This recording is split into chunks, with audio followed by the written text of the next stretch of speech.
O mangá de Boruto está com um ritmo cada vez mais frenético, trazendo aí praticamente a reta final aí do pré-time skip, onde temos ali 3 vilões extremamente poderosos no momento atual, contando obviamente com o Code, que acabou de tirar o seu limitador, e também junto com a Eida, né, que provou ali em cima da Delta que ela também tem umas habilidades ali bem quebradas por sinal. Só que junto deles temos também o irmãozinho mais novo ali da Eida, o Daemon, um dos personagens aí que praticamente poderia derrotar cerca de 90% ali do Narutoverso, né, dos personagens ali que a gente já teve apresentados desde o começo da obra até o período atual, justamente porque o Daemon ele tem uma das habilidades mais quebradas que a gente já viu na franquia até então, tornando ele praticamente um personagem invencível, só que não. Por isso que no vídeo de hoje eu trago pra vocês 5 personagens que muito provavelmente poderiam simplesmente descer a porrada no Daemon sem mais nem menos. E caso você tenha ficado curioso sobre o tema, eu te convido a assistir esse vídeo até o final. E se for novo por aqui e tiver vontade, seja muito bem-vindo e se inscreva aqui no canal. Tamo junto e bora lá conferir o vídeo de hoje que ele tá bem interessante.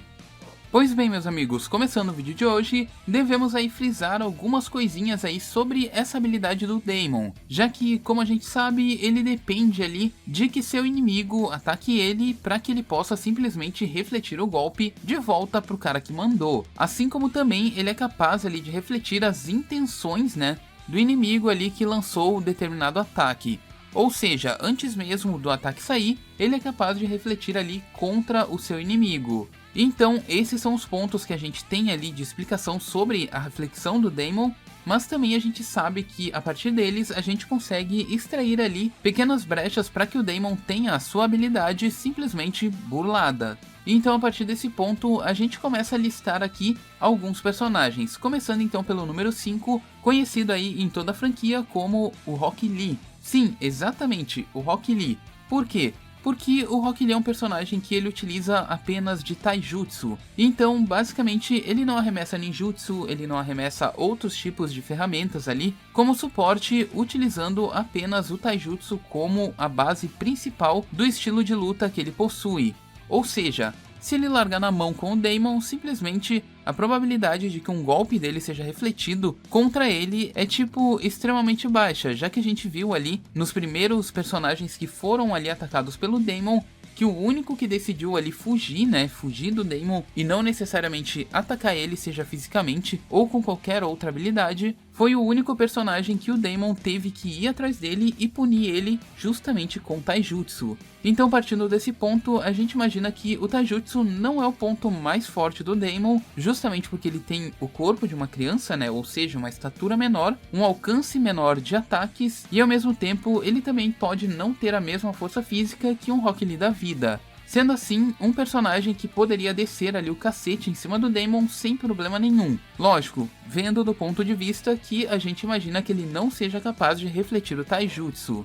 Número 4, Danzo. Pois é, o Danzo ali, o inimigo principal ali do Clã Uchiha, é um dos personagens que tecnicamente poderia derrotar o Daemon, já que, segundo o que a gente imagina, essa habilidade do Daemon, ela é capaz ali de alterar a realidade, né? A gente vê ali ele utilizando ali do pensamento dos inimigos para que antes deles atacarem, simplesmente eles sejam atacados pela reflexão, ou seja, uma alteração da realidade. E do outro lado temos o Danzo, obviamente com o Izanagi, né, o Danzo completo ali que a gente viu no arco do País do Ferro, também é um personagem que ao ativar o Izanagi, simplesmente poderia se aproximar muito facilmente do Daemon, por conta exatamente do Izanagi também poder alterar a realidade e ao mesmo tempo ele ter mais tempo do que o Daemon ali, por assim dizer, já que se a gente pegar ali um nível de resistência do que a gente viu com o Daemon e o que a gente viu com o Danzo, teoricamente o Danzo ali ele tinha vários minutos ali para ele ficar utilizando o Izanagi, cerca de 60 segundos para cada olho que ele tinha ali para utilizar em combate. Então, a partir do momento que ele ativa o Izanagi, não é ele morrer uma vez para que um olho seja perdido. Na verdade, ele ativa o Izanagi e tem um certo período de tempo para ele utilizar o Izanagi ali, utilizando apenas de um olho. Então, ele teria mais tempo para desviar ali dos golpes que seriam refletidos contra ele, e ao mesmo tempo o Daemon, né, por teoricamente a reflexão dele ele se tratar de uma ferramenta, também acabaria ali sugando o personagem até o limite, ou o limite da ferramenta superaquecer, exatamente como a gente já viu aí com outros personagens. Então não teria tantos problemas assim pro Danzo conseguir punir o Daemon ali utilizando do Izanagi. Então a gente imagina o cenário em que ou o Daemon chegaria ali no limite dele com a reflexão e o Danzo acabaria punindo ele após ele perder a sua habilidade.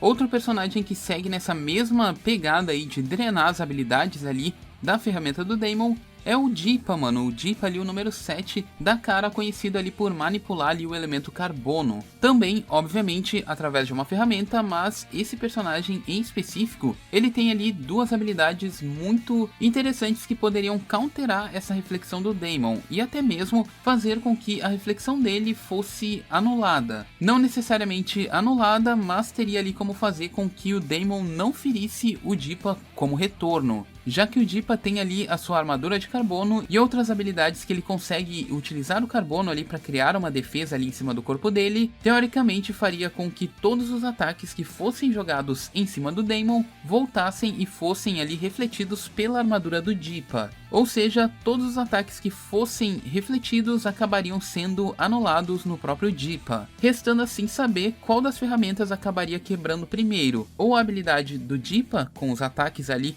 constante, né, com aquele monte de cubo ali que ele jogava para cima dos inimigos, ou a reflexão do Daemon que acabaria refletindo tudo. O fato é que se as duas são ferramentas, uma das duas acabaria quebrando. E como a gente já sabe, quanto mais quebrada a ferramenta, maior vai ser a probabilidade dela se esgotar mais rapidamente. Ou seja, a ferramenta do Daemon muito provavelmente perderia ali na resistência para a ferramenta do Deepa. Ou obviamente o contrário, mas eu acredito que realmente nesse cenário o Deepa levaria a melhor.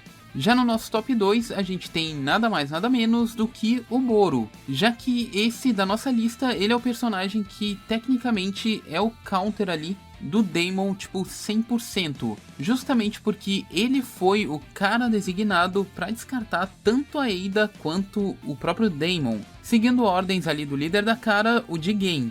Então ele foi escolhido justamente para isso, porque ele tem uma habilidade que countera completamente a habilidade do Daemon. Ou seja, ele tem uma regeneração absurda, ele é praticamente um personagem imortal, então tudo que for refletido contra ele simplesmente não vai gerar dano nenhum. Ou seja, vírus, ácido, qualquer coisa que o Boro jogasse para cima do Daemon, tudo que retornasse simplesmente não faria efeito. Por quê? Porque ele tem ali um núcleo de regeneração que acabaria recompondo o corpo dele toda vez que ele fosse alvejado ali como retorno pelo Daemon. Então quanto a isso, não tem segredo nenhum. Qualquer investida do Daemon, tanto no taijutsu quanto refletindo golpes que o próprio Boro tem ali no arsenal, simplesmente não adiantariam nada contra ele. E ainda assim, como uma menção honrosa, a gente tem aqui também o Victor, né, que é um personagem que tem uma habilidade regenerativa extremamente overpower. Então ele também é um personagem que poderia servir ali como um counter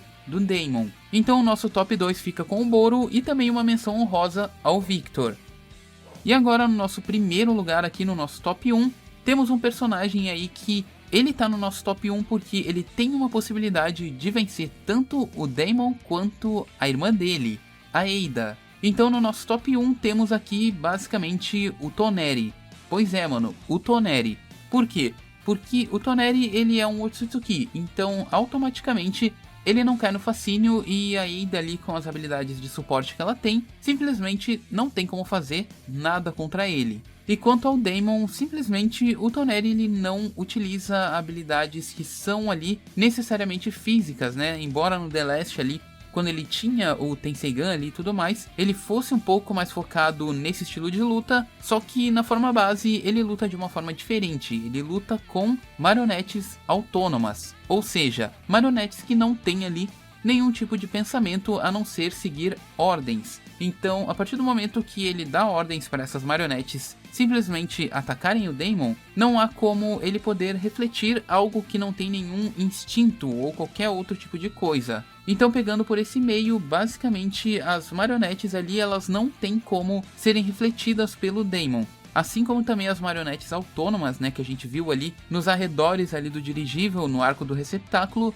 que também agiam por conta própria e não necessariamente têm um instinto, né, como um humano. Então elas têm uma programação, elas têm um comando, mas não necessariamente têm um instinto para ser ali revidado, para voltar contra a pessoa que mandou ali o comando. Ou seja, muito provavelmente as marionetes ali autônomas do Toneri, assim como também as marionetes que foram criadas ali pelo Amado, elas não têm ali nenhum tipo de pensamento ali, nenhum tipo de malícia ou algo do tipo. Elas só executam uma programação e não necessariamente refletir ali as habilidades através do pensamento. Mas é claro, tudo isso é apenas uma teoria, apenas uma especulação, mas eu acredito que o Toneri ele seria capaz de derrotar tanto o Daemon quanto a Eida. E agora eu quero saber de vocês, mano, tem mais algum personagem aqui do Narutoverse aí que vocês acham que poderia counterar o Daemon ou simplesmente vencer ele de uma forma mais fácil? Comenta aqui embaixo, eu quero saber a sua opinião. Se você curtiu essa lista, se curtiu esse vídeo, deixa seu gostei, se for novo, se inscreva. Tamo junto, um forte abraço e é nóis!